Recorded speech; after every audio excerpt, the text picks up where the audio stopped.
नमस्कार. आत्मकला विज्ञान ध्यान केंद्रातर्फे मी स्वामी मैत्रे आपल्या सर्वांचं मनपूर्वक स्वागत करतो.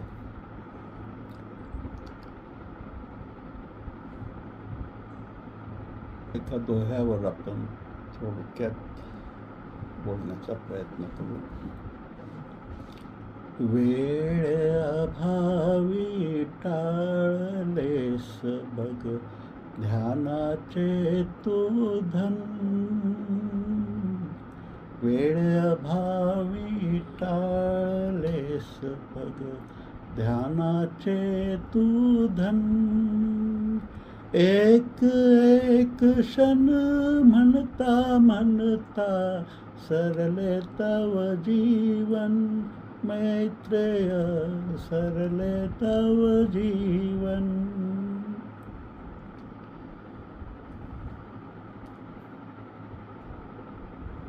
बऱ्याच वेळेला ज्या वेळेला ध्यानासंदर्भात प्रश्न येतो, आपण किती समस्या, किती अडचणी, किती कारण सांगत असतो. आज या कारणामुळे वेळ मिळाला नाही, उद्या त्या कारणामुळे वेळ मिळाला नाही.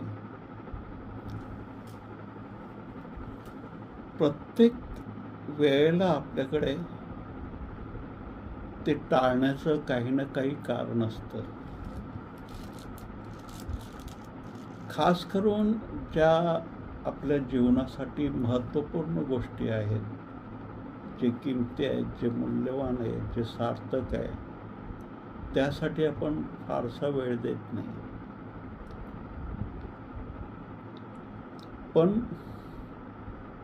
जे अनावश्यक, व्यर्थ, निरर्थक अशा गोष्टींसाठी आपल्याकडे वेळच वेळ असतो. ध्यान आजच्या आधुनिक काळात इतकं महत्त्वपूर्ण आणि मूल्यवान आहे की ध्यान कुठल्याही वयोगटाचा असो, त्या प्रत्येक वयोगटातील मुलांनी, व्यक्तींनी, युवकांनी, वृद्ध व्यक्तींनी ध्यानासाठी खरंच वेळ काढला पाहिजे. आपण जसं नियमितपणा ब्रेकफास्ट करतो, लंच करतो, डिनर घेतो, किंवा आपण व्यायाम करतो, हे जे रुटीन आपले आहेत, मग ते ऑफिसला येणं जाणं असो, शाळा कॉलेज असो, ट्युशन असो, प्रत्येक आपल्या जीवनाच्या एकूण वेळेमध्ये, म्हणजे आपल्या जन्मापासून ते आत्तापर्यंतचं जे आपलं आयुष्य आहे, ते प्रत्येकाने आपण आपल्याच अंतरंगात त्या गोष्टीचं आत्मपरीक्षण करावं की आपण ध्यानासाठी आपल्या आयुष्यात आत्तापर्यंत जितका काळ आपण गेला, हा आपल्या जन्मापासून ते आजच्या तारखेपर्यंत, त्यात आपण ध्यानाला किती वेळ दिलेला आहे. आपण किती जरी प्रयत्न केला तरी आपला मृत्यू अटळ हे प्रत्येकाला माहिती आहे. पण आपण क्रोध करायचं असेल तर क्षणात करून मोकळे होतो. आपण ज्यावेळेला राग येतो त्यावेळेला आपण असं म्हणत नाही की आपण उद्या करूया, परवा करूया, नंतर कधीतरी करूया. तक्षण तिथल्या तिथे आपण तो करून मोकळा होतो. क्षमा करायची म्हटलं तर आपल्याला वेगवेगळे कारणं त्यात दिसायला लागतात. आपल्याला राग येतो. रागाच्या अनेक गोष्टी आपण शिबिरातनं बघितल्यात की त्याचा विधायक उपयोग कसा करून घ्यायचा. आणि असं असताना सुद्धा म्हणजे त्या शिबिरात सहभागी होणारे झालेले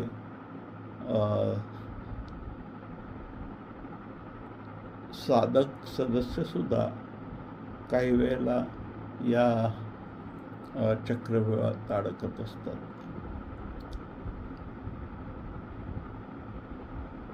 ध्यान करायचं असेल तर आज खूपच व्यस्त आहे, खूप कामं आहेत. प्रत्येकाच्या आयुष्यामध्ये हे वेळेचे जे गणित आहे हे प्रत्येकाचंच व्यस्त शेड्यूल आहे. न तो लहान मुलगा असो, युवक असो, प्रत्येकाकडे काही ना काही कामं आहेत. कामाची संख्या मोठी लिस्ट असते आणि त्या सगळ्या लिस्टमध्ये तुम्हाला ध्यानाचं जी क्रमवारी आहे ती अगदी शेवटी दिसणे. बाकी सगळ्या गोष्टी तुमच्यासाठी महत्त्वाच्या असतात. फक्त ध्यान हे वेळ मिळाला, सगळ्या गोष्टी करून झाल्या, आवरल्यानंतर आपण ध्यानासाठी बघूया, वेळ मिळेल.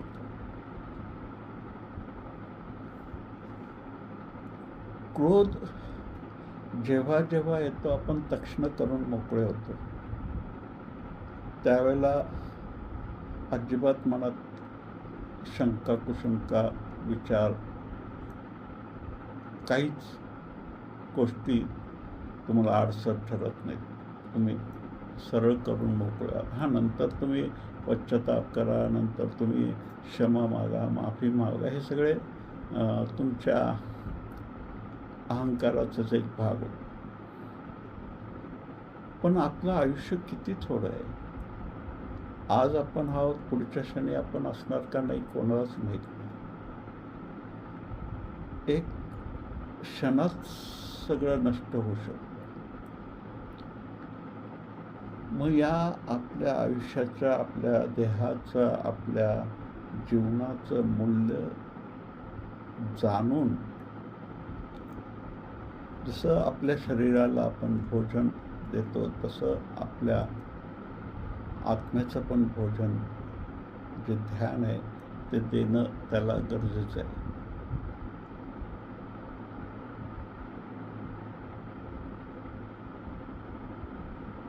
वेळे अभावी टाळलेस बघ तू ध्यानाचे धन. ध्यानापेक्षा मूल्यवान गोष्ट अजून कोणतीच नाही या जगामध्ये. आणि तुम्ही इतर सगळ्या गोष्टींना तुम्ही वेळ देतात आणि ध्यानालाच तुम्हाला वेळ नाही आहे. ध्याना अभावी टाळलेस बघ, वेळेअभावी टाळलेस बघ तू ध्यानाचे धन. एक एक क्षण म्हणता म्हणता सरले तव जीवन. आणि असं एक एक क्षण म्हणत अख्खं जीवन तुमचं संपणार. आपण कधी या मृत्यूच्या काळोखात विलीन होणार आपल्याला माहीत नाही. प्रत्येक श्वास आपला किमती आहे. आणि जर असं समजून चालू आपण की आजचा दिवस हा माझा शेवटचा दिवस आहे आयुष्याचा, उद्या असणार का नसणार मला कल्पना नाही.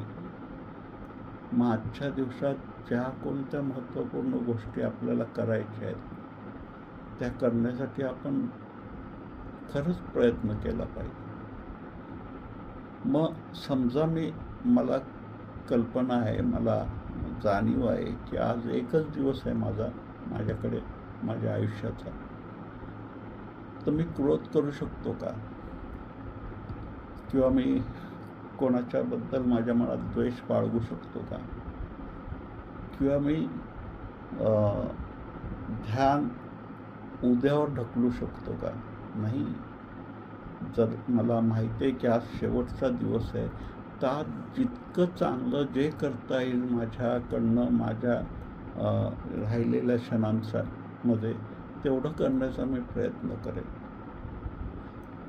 मग जर आपल्याला माहिती आहे की एक दिवस आपल्याला मृत्यू येणार आहे, पण आपण इतकं का त्या गोष्टीला गृहीत धरून चालतो? इतर लोक मरतात आहे, इतर लोकांना मृत्यूच्या खाईत जाताना तुम्ही बघता आहात. तुमच्यासमोर तुमचे जवळचे, तुमचे निकटचे नातेवाईक, मित्र यांनासुद्धा तुम्ही मरताना बघितलं आहे. त्यांच्या अंत्ययात्रेला तुम्ही जाऊन आलात. पण तुमचा पण नंबर आहे, तुम्ही पण मरणार आहात. हा बोध, ही जाणीव तुम्हाला प्रकर्षाने जाणवत नाही. बुद्धांनी एकदाच बघितलं कोणाची तरी प्रेतयात्रा, आणि त्यांच्या जीवन रूपांतरणाच्या दिशेला गती देणारी, कलाटणी देणारी ती गोष्ट ठरली. आपण तर रोज बघतो, रोज कुठे ना कुठे काही ना काही दुर्घटना होत आहे. मृत्यूचं तांडव काही ठिकाणी सुरू आहे. आणि या सगळ्या परिस्थिती, घटना याला सामोरं जाताना एक दिवस या प्रवासामध्ये आपण पण, आपल्यासमोर पण तो मृत्यू उभा ठाकणार आहे, हे आपल्याला माहिती आहे. आणि असताना असं आपण किती गोष्टी जाणीवपूर्वक म्हणजे टाळणं तर एक गोष्ट झालीच, शिवाय ज्याला आपण प्रेमपूर्ण राहणं म्हणतो, ते प्रेमपूर्ण राहणं एका दिवसासाठी पण आपण करू शकत नाही का? एकमेकांच्या बद्दल मनात द्वेष, क्रोध, आडी, अशा छोट्या मोठ्या गोष्टींसाठी, असा बोलला, तसं बोलला, त्यांनी असं केलं, त्यांनी तसं केलं, तो असाच वागला, तो तसाच वागला, किती कारणं असतात आपल्याकडे.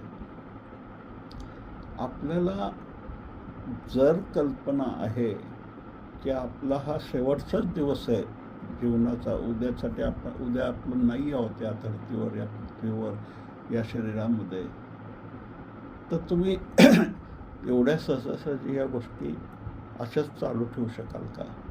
नाही ना. मग तुम्ही त्या हिशोबाने प्रयत्न करा, एका दिवसासाठी जगा. आजचा दिवस हा माझा शेवटचा दिवस आहे या आयुष्याचा, या जीवनाचा, या देहातला. तर बघा, तुमच्या जीवनामध्ये रूपांतरण घडण्याची प्रक्रिया सुरू होते. तुम्ही गृहीत धरून चालता की आपलं आयुष्य अजून भरपूर आहे, त्यामुळे तुम्ही या क्षणाला, आत्ता इथे जे काही करत असता, त्या करण्यातनं जे काही बाहेर पडते, शेवटी तुमचे प्रत्येक कर्माची नोंद होत असते. आणि तुमच्या कर्मबीजातून तुमचा नवीन जन्म ठरत असतो, तो कसा असणार आहे. त्यामुळे तुम्ही जे काही कर्म करता, त्या कर्मामध्ये तुमच्या भावी आयुष्याच्या जडणघडणाचे बीज तुम्ही पेरत असता. त्यामुळे होशपूर्वक, जाणीवपूर्वक तुमच्या जीवनाचा, तुमच्या आयुष्याच्या मूल्यवान क्षणांचा उपयोग काहीतरी सार्थक गोष्टी करण्यासाठी तुम्ही केला पाहिजे. आणि ध्यान त्यासाठी खूप महत्त्वपूर्ण आहे. आणि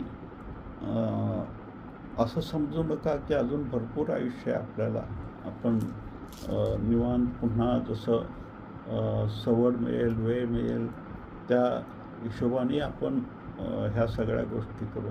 मला आठवतं मासनूरमध्ये ते ध्यान शिबिर झालं होतं आमचं. पहिल्या शिबिरामध्ये एका व्यक्तीने सांगितलं होतं की मला सुद्धा या क्षेत्रामध्ये काही काम करायची आवड आहे, रस आहे, मला सुद्धा ध्यान करायचं आहे, ध्यानात थोडंसं डीप जायचं आहे, जाणून घ्यायचं आहे. पण आत्ता नाही. आत्ता माझ्या मुलाचं करिअर आहे, माझ्या नोकरी व्यवसायाचं मोठा व्यवसाय माझा उभा करायचा आहे, छोट्या व्यवसाय चालू आहे आणि असे असंख्य त्याचे वेगवेगळे त्यांनी लिस्ट वाचून दाखवली आणि त्यांनी कॅल्क्युलेशन पण केलं होतं. एक 10 वर्षात हे सगळं संपणार आणि मग मी फक्त याच कामासाठी माझा पूर्ण वेळ असणार आहे. आता त्या गोष्टीला जवळजवळ 40 वर्ष होत आली असतील, पण माहीत नाही ती व्यक्ती आता कोणत्या क्षेत्रात आहे आणि कोणत्या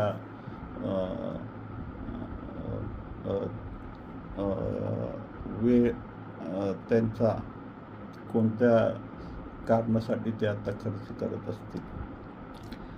पण जे आत्मकलाशी जोडलेले आहेत आणि जे आत्मकलाचे सदस्य आहेत आणि जे नाहीत त्या सगळ्यांना मला ही एकच विनंती करायची आहे की आपला हा दिवस शेवटचा दिवस असं समजून जर आपण जगलो तर आपल्याकडनं चुका कमी होतील. आपण आजचा शेवटचा दिवस आहे समजून जर जगलो आणि आपल्याला कोणी भांडायला आला, कोणी वाद करायला आला तर शक्यतो आपण वाद टाळण्याचा प्रयत्न करू, कारण आपण शेवटचा दिवस आहे.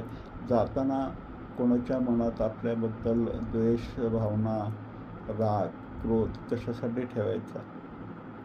आपण अशा वेळेला शत्रूला सुद्धा माफ करू अशी स्थिती आपली होऊ शकेल जर आपण ही जाणीव ठेवली की आज आपला शेवटचा दिवस आहे. तर काही दिवसासाठी तुम्ही असं जगून बघा की आजचा दिवस हा आपला शेवटचा दिवस आहे आणि या एका दिवसात संपूर्ण जीवन जगण्याचा प्रयत्न करा पूर्ण समग्रतेने. आणि ज्या गोष्टी मूल्यवान आहेत, जसं ध्यान मी म्हणालो, त्या ध्यानासाठी तुम्हाला या शेवटच्या दिवसात तुम्हाला किती वेळ देता येईल त्या पूर्ण दिवसामध्ये थोडा वेळ तुम्ही ध्यानासाठी द्या. तुम्हाला माहिती आहे आज शेवटचा दिवस आहे, स्वतःच्या परिवारासाठी थोडा दिवस द्या, आपल्या मैत्रीण नातेवाईकांसाठी थोडा वेळ द्या. हा शेवटचा दिवस आहे. प्रयत्न करून बघा की ज्याला तुम्ही रात्री झोपता त्याला खरंच तुम्ही एक प्रकारची तो छोटी मृत्यूच असतो आपला. त्या झोपणं म्हणजे आपला त्या दिवसाची मरणच असतं आपलं. सकाळी ज्याला आपण उठतो तर नवीन दिवस, नवीन सूर्य, नवीन गोष्टी सगळ्या पुन्हा आपल्या रुटीन सुरू होतो. पण या रुटीनबद्दल ज्याला तुम्ही एकच दिवस आहे तुमच्या जगण्याचा, तुमच्या आयुष्याचा असं समजून ज्याला तुम्ही जगता, त्याला जो दुसरा दिवस तुमचा येणारा असतो तो इतका कृतज्ञतापूर्ण तुमची सुरुवात होते त्या दिवसाची की अरे आज पुन्हा मला दिवस मिळाला, आज पुन्हा मला जीवन मिळालं, आज पुन्हा आणखीन एक दिवस मिळाला. विचार करा तुमच्या सुरुवात जागण्याची, उठण्याची कृतज्ञतेने होत असेल आणि तुमची रात्रीची निद्रा कृतज्ञतेने सुरू होत असेल आणि कृतज्ञतेने तुमचं सकाळ उजेडत असेल तर तुमचं जीवन निम्म अधिक बदलून जाईल. तुम्हाला सांगावं लागणार नाही या गोष्टी करा, या गोष्टी करू नका. जे सार्थक आहे, चांगलं आहे ते तुम्ही करायला सुरू करा. आणि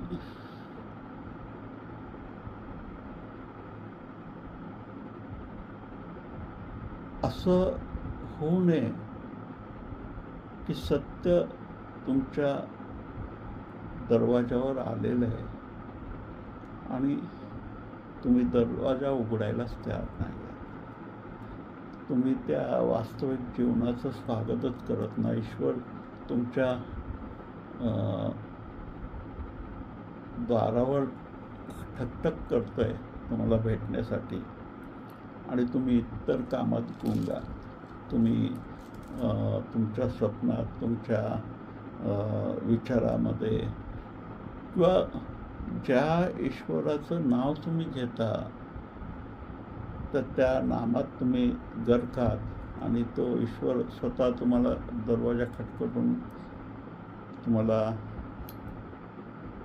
तुम्ही दार उघडायची वाट पाहतोय. बऱ्याच वेळेला अशा गोष्टी घडून जातात की घडून गेल्यावर तुम्हाला जाणीव होते त्या गोष्टीची की अरे यार असं नको व्हायला होतं, असं नको करायला होतं, अरे ही संधी हुकली, हे यावेळेला आपण शिबिरात जायला होतं, यावेळेला आपण हे ध्यान करायला होतं, या वेळेत आपलं ध्यान पूर्ण झालं असतं. ह्या असंख्य गोष्टी आपल्या आयुष्यात असे घडून जातात की त्या घडून गेल्यानंतर आपल्याला कळतं की अरे आपण ह्यासाठी वेळ दिला नाही, ही खूप मोठी चूक आपण केलेली आहे. आपल्या शारीरिक स्वास्थ्यासाठी आपण काही गोष्टीकडे दुर्लक्ष करतो. भविष्यात जे आजार उद्भवतात त्यानंतर आपल्याला कळतं की अरे आपण यासाठी थोडा वेळ दिला असता तर हे आजाराचं एवढं मोठं संकट आपल्यावर आलं नसतं. त्यासाठी हा एक दिवस तुमच्यासाठी महत्त्वपूर्ण आहे. या एक दिवसाचा जितका समग्रतेने तुम्हाला उपयोग करता येईल, एक एक क्षण तुमच्यासाठी महत्त्वपूर्ण असायला पाहिजे. जर हा शेवटचा दिवस असेल तर त्या प्रत्येक क्षण किती महत्त्वपूर्ण तुमचा असणार आहे लक्षात ठेवा. एकदा असं झालं, एक व्यापारी होता आणि तो काही कामासाठी म्हणून परगावी गेला होता आणि त्याचा मुलगा घरात होता. त्याला मुलाला आई नव्हती आणि वडिलांचा खूप जीव होता आपल्या मुलावर आणि काही कारणासाठी तो व्यापारी दुसऱ्या गावी गेला आणि ज्यावेळेला तो परत आला त्याला त्या जिथं राहत होता त्या परिसरात तिथं आग लागली होती आणि त्या आगीत बरेच लोक होरपळून गेले. तर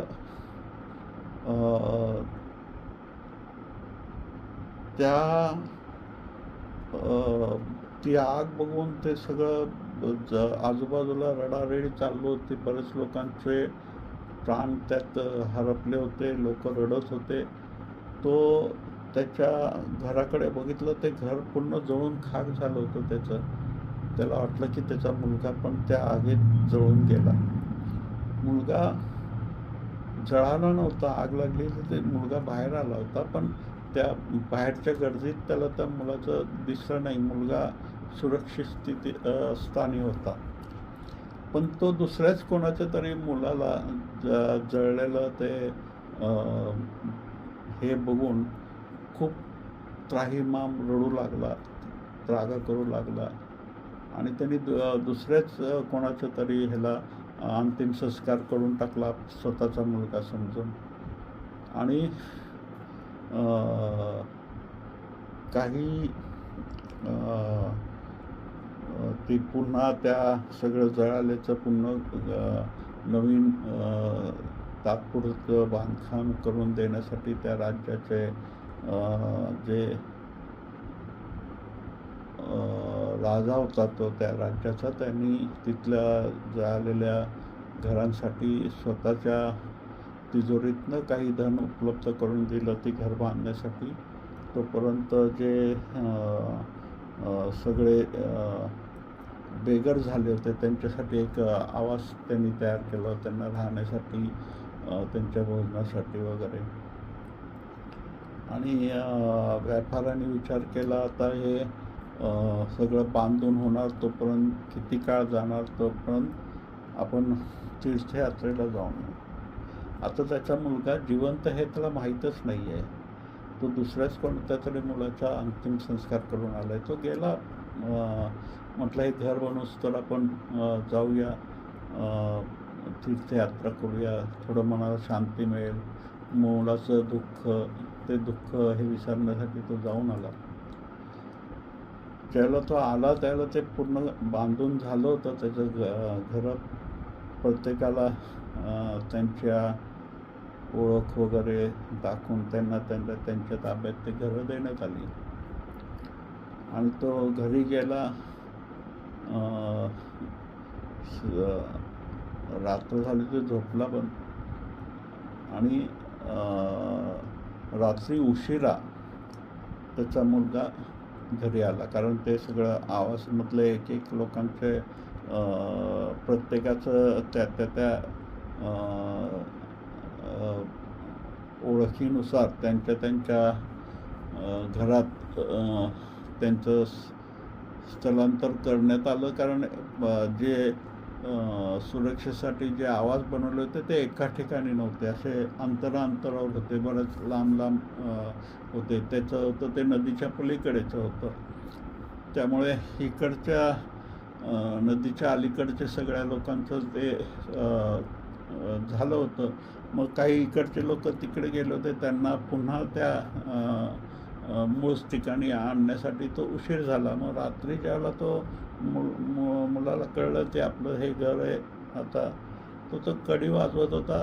आणि त्याच्या वडिलांनी विचारलं कोण आहे, तर तो मी आहे, तुमचा मुलगा, दार उघडा. तर त्या व्यापाराला राग आला. म्हटलं माझा मुलगा मेला आहे, मी स्वतः त्याला अग्निसंस्कार दिलेला आहे, तुम्हाला चेष्टा करायला लाजसुद्धा वाटत नाही आहे की माझ्या मुलगा वारला आहे, माझ्या मुलाच्या नावाने तुम्ही चेष्टा करताय, दरवाजा उघडायला सांगताय. त्याला वाटलं कोणतरी मुलं चेष्टा मस्करी करतात आहे त्याची. आणि तो खूप वेळ बिचारा मुलगा दरवाजा वाजवत होता की बाप आत्ता उघडेल. नंतर तो म्हणतो अरे मी तुमचा मुलगा आहे, उघडून तर बघा. पण त्या व्यापाराने शेवटपर्यंत दरवाजा उघडला नाही. कारण त्याच्या मनात, त्या माइंडमध्ये तेच आहे की मी मुलाला जाऊन आलो, माझा मुलगा मेलेला आहे. आणि थकून वाजून शेवटी तो मुलगा कंटाळून तिथून निघून गेला. त्याला वाटलं की आपल्या वडील आपल्याला स्वीकार करत नाही आहेत. आणि तो दुसऱ्या गावात निघून गेला कुठल्या तरी रागाच्या ह्याच्यामध्ये. तसं बऱ्याच वेळेला येतं की तुमच्या दरवाजाजवळ समोर एक वास्तविक सत्य तुमची प्रतीक्षा करत असतं, पण तुम्ही त्याला दार उघडत नाही, त्याला तुम्ही स्वीकारत नाही, त्याला तुम्ही आत घेत नाही. आणि वेळ निघून गेल्यानंतर ती गोष्ट कळली जरी तुम्हाला, तरी त्या कळण्याला काही अर्थ राहत नाही. कारण ती घटना घडून गेलेली असते. ते वास्तविक सत्याची अनुभूतीचे प्रकाशकिरण जे तुमच्या द्वारापर्यंत आलेले असतात, त्या क्षणाला तुम्ही दार बंद ठेवलेले असतात, दार उघडत नाही. त्याला ते परत फिरलेले असतात. तुम्ही प्रत्येक क्षण हा शेवटचा क्षण समजून जर जगला तर आलेल्या संधीचं तुम्ही सोनं करू शकता. तर तुम्ही कोणती संधी वाया घालवू शकणार नाही. तुम्ही ध्यान उद्यावर टाळू शकणार नाही. आणि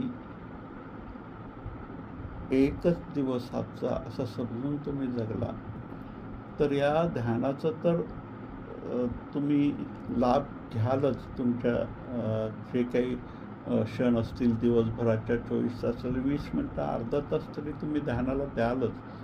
की आज शेवटचा दिवस आहे, आज पण जर आपण नाही ध्यान केलं तर मग काय उपयोग आपला.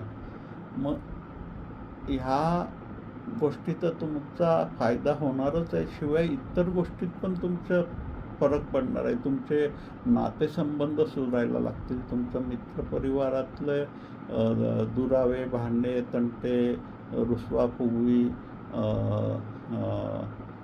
अ, भांडणं, तंटा, द्वेष, क्रोध या गोष्टीसुद्धा हळूहळू तुमच्या विलीन होत जातील. प्रयत्न करून बघा. आजचा दिवस हा शेवटचाच दिवस आहे तुमच्या आयुष्याचा, असं समजून जगण्याचा प्रयत्न करा. बघा तुमचे आयुष्य किती बदलून जाईल आणि प्रत्येक दिवस तुम्हाला अस्तित्व भरभरून देण्याचा प्रयत्न करेल. त्या वर्तमान क्षणात जगण्याचा तुमचा तो बदललेला नूर पाहून तुमचा आत्मिक ध्यानाने जे आत्मिक बळ तुमचं वाढणार आहे, त्या वाढलेल्या आत्मिक बळाच्या आधारे तुमच्या अंतरंगात जी काही ती कृतज्ञतेची भावना प्रगाढ होत जाणार आहे, त्या कृतज्ञतेची भावना प्रगाढ झाल्यामुळे ते अस्तित्वाकडून मिळणारा प्रसाद ग्रहण करण्याची तुमची पात्रता अधिकाधिक विकसित होत जाणार आहे आणि ह्याचाच फायदा तुम्हालाच होणार आहे. धन्यवाद. आपण सगळे आजच्या या चर्चेला उपस्थित राहून या दोह्याच्या निमित्तानं 2 शब्द ऐकून घेतलं. आपल्या सगळ्यांचं मनपूर्वक आभार. धन्यवाद.